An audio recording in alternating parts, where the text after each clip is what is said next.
Fam, why don't you start off with your first tweet of the day, and we'll talk about what's going on as far as the death toll and everything like that. Does that sound good?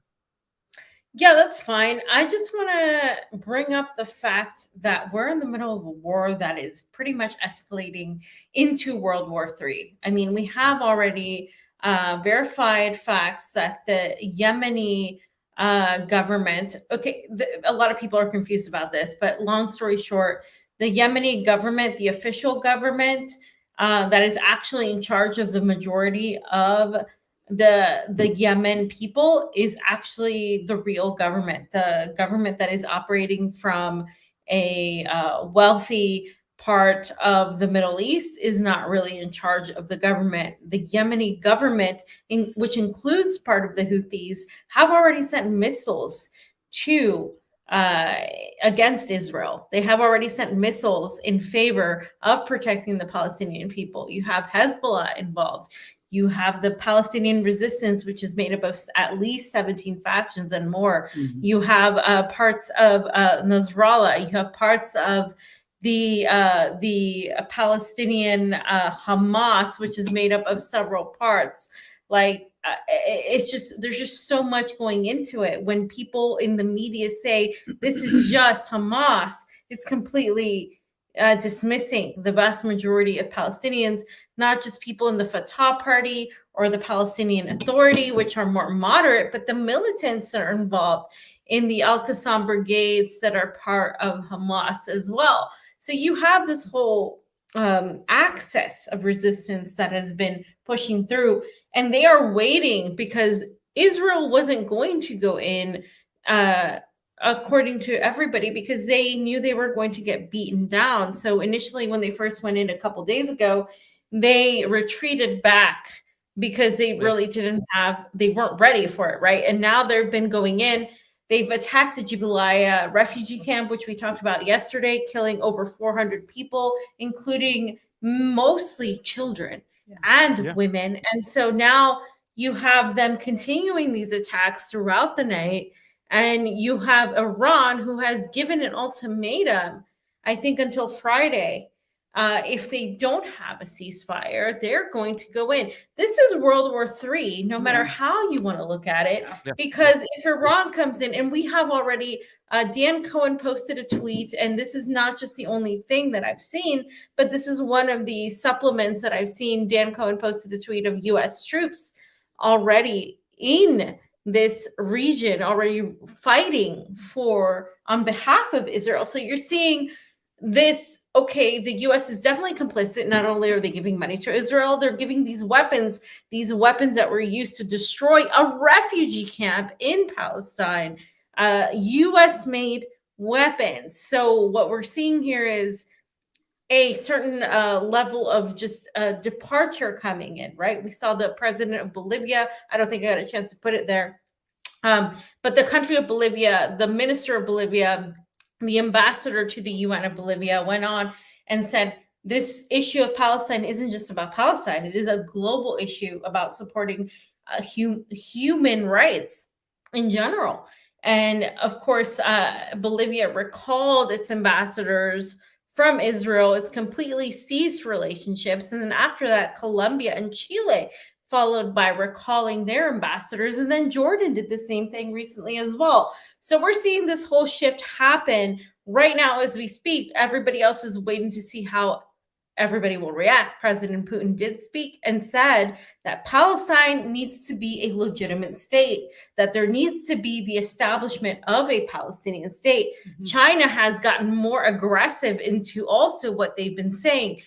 When it comes down to it, Russia has a relationship with Israel. They have a relationship with Palestine and Hamas. We had a Hamas leadership come here and do interviews with both Russian media, and also just pretty much have a conversation with higher level members of the Russian government.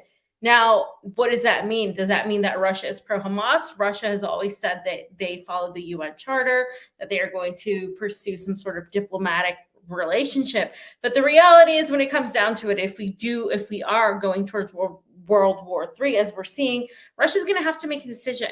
And that's what we're seeing here. It's hard to say, but what we're seeing here is that there is some sort of divide, but there is a push towards making that. Now, the death toll in Palestine has gone close to 10,000 people, and you can put it up right now. I mean, it's almost at 10,000 people, the majority of them, of course, being children and women. And you can also see that Israel has dropped 18,000 tons of bombs on Gaza, which is 1.5 bombs times the size of what was dropped on Hiroshima.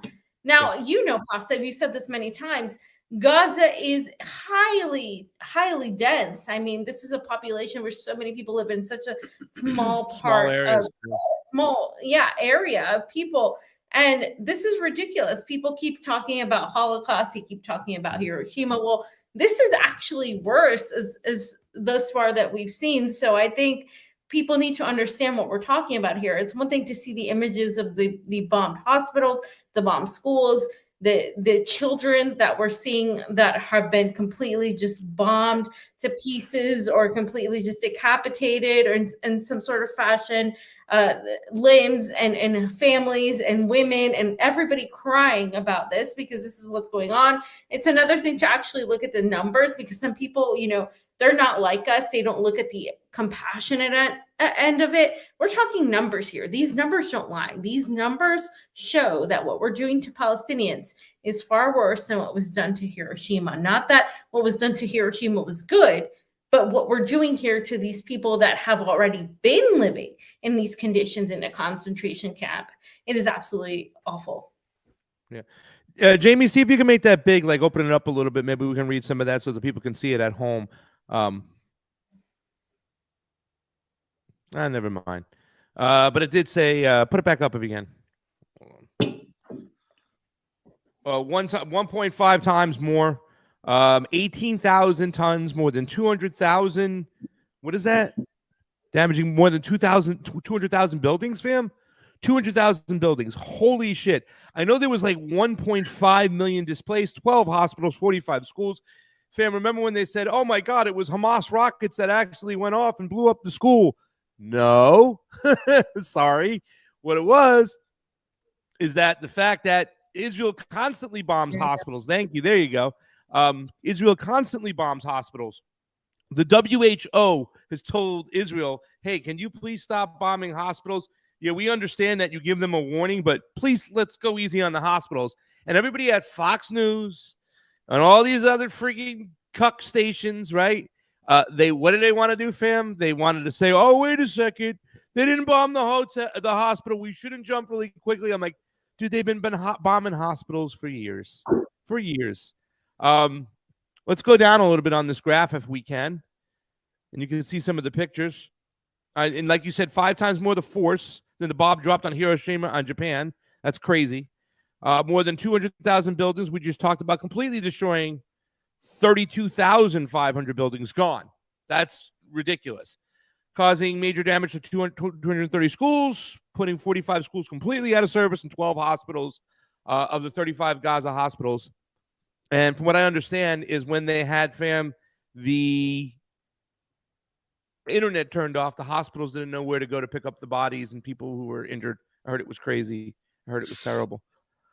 Tara, you got anything to say about that? I know it's you kind of opened up with it, but if you have anything to say. It's just amazing to me. 50% of the housing is gone in Gaza. But what I wanted to bring a focus to is that, okay, why? Why would the U.S. engage in such horrific war crimes? Besides just it being horrific, right, in and of itself. Well, there's gas reserves off the coast of Gaza. And there's oil reserves. And there's a movement from the U.S. government to stop the Silk Road Initiative, which is threatening Western hegemony. And I believe that this was very calculated. And, there was documents, which I don't have in front of me at this moment, there were classified documents that have now been released from the Israeli government that were talking about trying to destroy and relocate basically Palestinians from the Gaza Strip so that they could access the oil and gas, Israel, the state of Israel, which is an arm of the US and an arm of the UK. Let's face it, Mossad, CIA, MI6, MI5, they work together. And they want those gas reserves, which are worth more than $1 trillion. It's a lot of money. And there's no regard for human life. And instead of relocating people or whatever, because they can't, because that's where they live, this is what's happening. It's horrific, but I think, and this is my personal opinion, and people here might not agree with it, but I think a lot of this has to do with, besides defense spending and money and people pocketing that, I think it has to do with oil and gas and power and Western hegemony and the access and trying to cut off the Silk Road initiative, which is successful, and the East is rising. That's my theory. Yeah.